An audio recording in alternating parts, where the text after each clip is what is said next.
Salut, c'est Clément de Mouvement Conscient. Et là dans cette vidéo, je vais vous présenter la philosophie d'entraînement de Pavel Tsatsouline. Alors Pavel Tsatsouline, c'est un préparateur physique russe. Il a entraîné les forces spéciales américaines, il a entraîné les forces spéciales russes, il a entraîné le SWAT. Alors le SWAT aux États-Unis, c'est l'équivalent du RAID en France. Il a également entraîné plein d'athlètes olympiques. Bref, il sait de quoi il parle et c'est ça qui va rendre cette vidéo intéressante. Parce que je vais vous présenter 3 idées directrices de sa philosophie d'entraînement qui sont principalement dirigées vers l'idée de développer plus de force. Donc là, ce que je vais vous apprendre, c'est vraiment des choses très applicables pour générer plus de force avec votre corps. Donc ça va vous aider déjà dans la notion primaire de développer plus de force, mais ça va aussi vous aider pour être plus fort dans vos sports, mais aussi dans votre pratique de mouvement de manière générale. Donc, ce qu'on va faire là maintenant, c'est qu'on va commencer par l'idée la plus importante, l'idée directrice la plus importante, qui est la notion de tension. Alors, pour vous expliquer cette notion, je vais vous donner un exemple. Imaginez que vous êtes en train de soulever un stylo. Si vous avez un stylo qui n'est pas loin de vous, faites-le. Soulevez un stylo, mais faites un curl avec ce stylo. Du coup, faites ce mouvement-là. Et vous regardez comment votre biceps va gonfler. Vous curlez un stylo, il ne se passe pas grand-chose au niveau du biceps. Maintenant, soulevez la lampe de chevet qui est à côté de vous, si vous n'en avez pas, imaginez-le. Et regardez ce qui se passe avec votre biceps. Bon, c'est un peu plus lourd. Le biceps, il se gonfle légèrement plus. Ok. Par contre, maintenant, prenez une haltère de 15-20 kg et faites un curl avec votre biceps. Qu'est-ce qui se passe? C'est à ce moment-là qu'il va énormément se gonfler.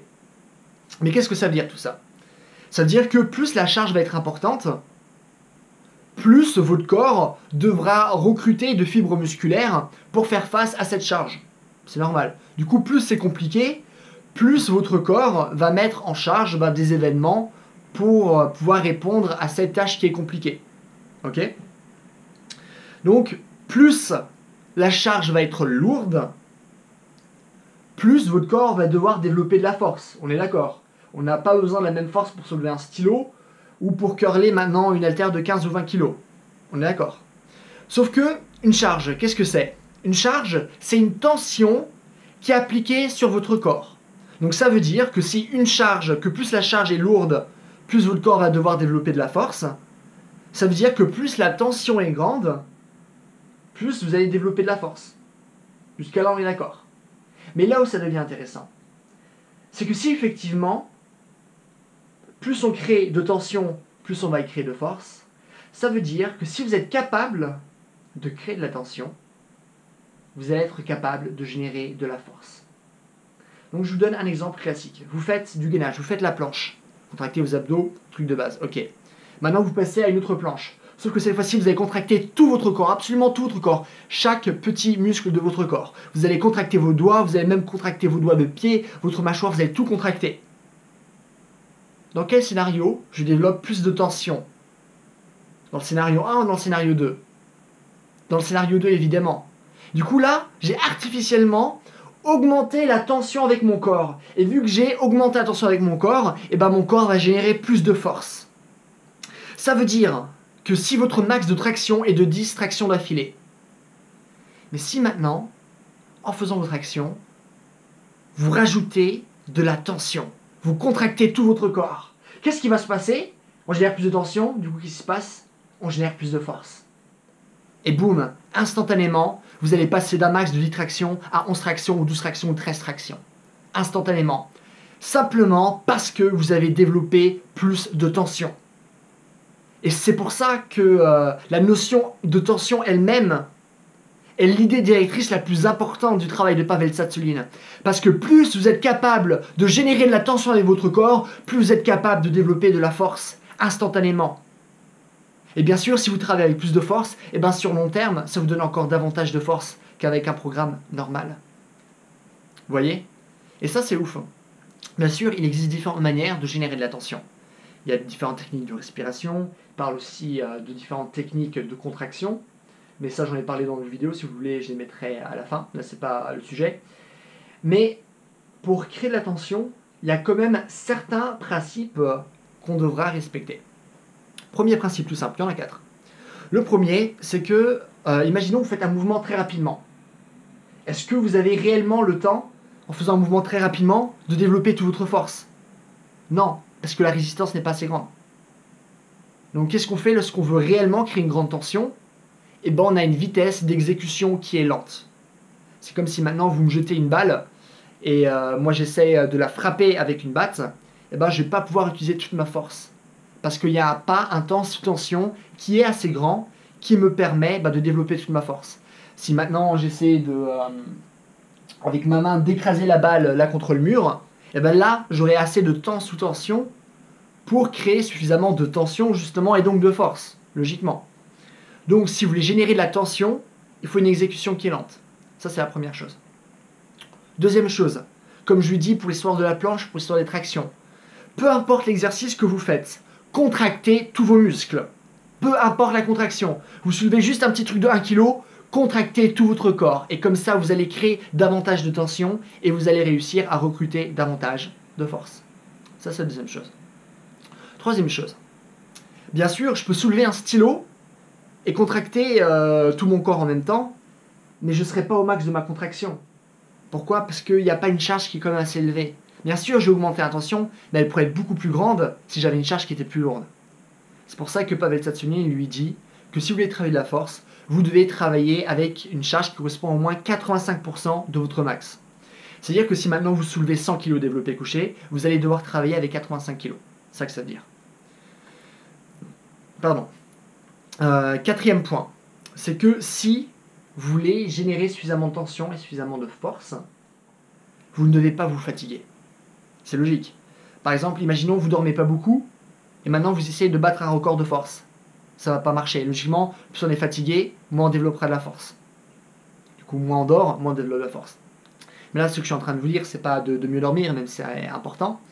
Mais imaginons quelqu'un qui va aller faire sa séance de muscu traditionnelle à la salle, il essaiera d'aller vraiment au max. Encore une répétition, allez, encore, allez, 10, 11, 12, ah, enfin. Et du coup, à chaque fois, on essaie d'aller jusqu'à l'échec musculaire. Sauf que qu'est-ce qui se passe si vous allez à l'échec musculaire et vous créez donc une grande fatigue? Votre corps, il a besoin de récupérer par rapport à cette séance. Et du coup, même si vous faites une autre séance, imaginons dans 2 jours, et vous allez aussi au max, en fait, vous allez avoir la sensation de fatigue qui sera la même que la dernière séance. C'est-à-dire que vous allez avoir la sensation d'être allé au max. Ce qui est vrai, vous êtes effectivement allé au max, mais au max que vous aviez de disponible. C'est-à-dire que votre corps, lui, il n'a pas eu assez de temps pour vous donner à nouveau toute votre force. Du coup, au lieu de travailler avec 100% de vos capacités, vous allez aller au max, mais des 90% de capacités que votre corps peut vous donner aujourd'hui. Donc vous allez aller au max, mais d'un point de vue physiologique, vous n'êtes pas au max de vos capacités. Vous voyez où je veux en venir? Du coup, si vous créez de la pré-fatigue, ou si vous créez de la fatigue de manière générale, ce qui se passe toujours lorsque vous faites des séances de musculation, eh ben, vous ne pouvez pas générer le plus de force possible, parce qu'il faut être frais. Okay, c'est pour ça que les bodybuilders, même sans les personnes les plus musclées du monde, sont loin d'être les personnes les plus fortes physiquement. C'est parce qu'il faut travailler du coup sans créer de fatigue. Si maintenant on s'intéresse à ce que dit Zatsiorsky, qui est un des plus grands préparateurs physiques de tous les temps, Pavel Tsatsouline s'en inspire également beaucoup. C'est un auteur incontournable parce qu'on fait des études dans la préparation physique, l'entraînement, etc. Tout le monde l'a déjà entendu, enfin parmi les gens qui ont travaillé dans ce domaine. Et lui, ce qu'il dit, c'est que pour gagner en force, on doit faire le maximum de travail possible, le maximum de travail intense possible, tout en étant frais. Du coup, faites le max que vous pouvez, tout en étant frais. C'est-à-dire que ceux qui veulent par exemple battre des records de développé couché, eux, ce qu'ils font, c'est pas comme ceux qui vont par exemple à la salle de muscu, ils vont pas que faire genre une séance pec, ou ils vont pas que faire aller du développé couché 3 fois par semaine. Non, ils vont faire du développé couché pratiquement tous les jours, plusieurs fois par jour. Ok? Tout en étant frais. C'est-à-dire qu'à la fin, après leur répétition, eh ben, ils vont rester frais. Toujours. Et ça leur permet d'avoir un volume d'entraînement qui est grand. Mais finalement, là vous vous dites, ah ok, ils s'entraînent beaucoup, mais comment on peut s'entraîner beaucoup tout en étant frais? Et en fait, c'est simple. Si vous voulez rester frais, comme nous le dit Pavel Tsatsouline, et comme disent aussi tous les auteurs qui parlent de la force, il faut respecter certaines tranches de répétition, de récupération. Donc généralement, on ne va pas aller au-delà de 5 répétitions, parce qu'après on va créer trop de fatigue. Et on va également mettre beaucoup plus de récupération. C'est-à-dire, si je reprends l'exemple d'un programme de muscu, vous êtes allé 45 minutes, 1 minute, 1 minute 30 de récupération, alors que pour le travail de force, vous êtes au moins à 3 minutes minimum. Et ça peut aller jusqu'à 5 minutes, voire plus dans certains cas. Ok, du coup là, entre 3 et 5 minutes de récupération. C'est-à-dire que, si vous voulez réellement travailler la force, le but, c'est à chaque fois d'avoir nouveau accès à ces 100%. Pas avoir accès à 95%, nouveau avoir à 100%. C'est là qu'on va réellement travailler la force. C'est pour ça qu'il y a des temps de récupération qui sont si longs. Et des répétitions qui sont si courtes. Et que même de temps en temps, entre les répétitions, on fait des pauses. Parce que c'est comme ça qu'on va réellement travailler le plus possible la force. Alors le deuxième point phare de la philosophie de Pavel Tsatsouline, c'est de faire peu de répétitions, mais à forte intensité. Du coup, on avait déjà parlé avant, on disait, logiquement, en faisant peu de répétitions à forte intensité, ça va nous permettre de créer plus de tension et du coup de générer plus de force et donc de devenir plus fort. Mais ça a aussi d'autres avantages.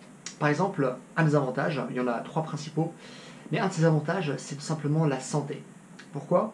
Parce que spontanément, je vous dis, on fait peu de répétitions, mais à forte intensité. On se dit, forte intensité, poids lourd, il y a comme un gros risque de blessure. Sauf que c'est faux. À vrai dire, il y a plus de risques de blessure avec des poids plus légers, mais on fait beaucoup de répétitions. Pourquoi ? Parce que lorsque vous faites beaucoup de répétitions, comme on peut le voir en musculation, il faut faire beaucoup de répétitions pour gagner en masse musculaire. Du coup, qu'est-ce qui va se passer ? C'est que, bien sûr, en faisant beaucoup de répétitions, vous allez créer quoi ? De la fatigue. Donc logiquement, plus vous allez créer de la fatigue, moins votre corps va être capable de répondre au stress auquel vous le soumettez. Donc là, si on fait peu de répétitions, à forte intensité, et qu'est-ce qui se passe ? Il n'y a pas de fatigue. C'est-à-dire que chaque répétition est totalement contrôlée, et du coup, le risque de blessure est vraiment minime. Et c'est pas le cas si vous faites beaucoup de répétitions. Parce que fatigue sur fatigue sur fatigue, on a un moment que ce soit même nos muscles superficiels qui vont commencer à avoir du mal à soulever, et surtout aussi nos muscles stabilisateurs, donc les muscles profonds, les muscles posturaux, qui vont commencer à être en mode oh, j'arrive plus à tenir la barre, ou il y a une main qui descend, l'autre main qui monte, et après il y a les poids qui nous tombent dessus ou qui tombent par terre, et boum, c'est l'accident. Ok ? Donc rien que pour ça, ça va être très très intéressant. Deuxièmement, le deuxième point, c'est la concentration. Ce que je vous dis toujours sur cette chaîne, c'est d'être toujours dans le ressenti. Ressentir le mouvement. Pas faire le mouvement pour faire le mouvement, mais que avoir ce mouvement-là et faire le mieux possible avec ce mouvement. Parce que c'est que ce qu'on possède là maintenant, on possède ce mouvement. Les répétitions futures, elles n'existent pas encore, elles sont dans le futur. Là, on a ce mouvement. Du coup, il faut le ressentir. Être pleinement conscient de ce mouvement. Ah tiens, je ressens peut-être des équilibres plutôt du côté gauche, je vais peut-être plus me mettre sur la droite, etc. Et d'agir en fonction de ça. Et cependant, c'est excessivement dur de rester concentré, de rester conscient, de se connecter à nos sensations lorsqu'on a énormément de répétitions. Pourquoi ? Parce que déjà, on se dit, ah ben tiens, faut que je fasse tant et tant de répétitions, du coup, encore une, encore une, encore une, encore une. Finalement, on n'est que connecté au encore une. Allez, je finis, plutôt que, il n'y a que moi et cette répétition. Allez, hop, elle est finie, maintenant on passe à la deuxième. Mais au lieu à chaque fois d'être connecté au futur et pas être connecté au moment présent. Donc ça c'est une deuxième chose, qui est donc la concentration. Faire peu de répétitions, ça va vous permettre de rester concentré, de rester présent et de vous connecter à vos sensations. Et aussi ça va vous permettre déjà de moins vous blesser, ça va vous permettre de mieux développer vos muscles parce que vous serez connecté à vos sensations. Et ça va vraiment développer une démarche qualitative et non quantitative. Troisièmement, bien sûr j'en ai déjà parlé avant, mais du coup si on fait peu de répétitions à forte intensité, on ne crée pas beaucoup de fatigue. Ça va être important, surtout lorsque vous faites un sport. Parce que la plupart des gens qui ont besoin de force, soit ils ont une pratique de mouvement, mais généralement, leur pratique, ça va être un sport quelconque. Ça va être dans un sport de combat, ça va être le judo, ça va être le rugby, ça va être quelque chose, ok ? Mais qu'est-ce qui se passe si maintenant, justement, on crée de la fatigue avec beaucoup de répétitions ? L'énergie que vous utilisez là maintenant, et que vous perdez à force de faire des répétitions élevées, c'est de l'énergie que vous auriez pu utiliser dans votre sport. Et là, cette séance que vous faites, c'est pas une séance pour une séance. C'est souvent une séance pour quelque chose d'autre. Pour être meilleur dans votre sport, pour être meilleur en mouvement, du coup, pour être meilleur dans votre capacité à bouger dans plein de sens différents. Ok ? Ça, faut pas l'oublier. C'est qu'il y a un objectif à cette séance. Sauf que si vous brûlez toutes vos ressources d'énergie, vous perdez l'objectif premier qui était d'être meilleur en mouvement, d'être meilleur en sport. pas d'être meilleur en musculation. Vous voyez? Et du coup, c'est pour ça que Pavel Tsatsouline, lui, ce qu'il dit, le plus important, peu de répétitions, mais forte intensité. Ok, du coup maintenant on va passer au troisième et dernier point de la philosophie de Pavel Tsatsouline. Alors lui, ce qu'il dit, bon, Pavel Tsatsouline, c'est le bon gars viril qui balance des punchlines, mais il dit utiliser des machines, par exemple, en musculation, enfin dans toutes les salles que vous pouvez voir, utiliser des machines, lui dit que c'est pour les tapettes. Et sans pour autant aller aussi loin, mais utiliser des machines est mauvais, totalement mauvais pour votre corps. Et ce pour plusieurs raisons.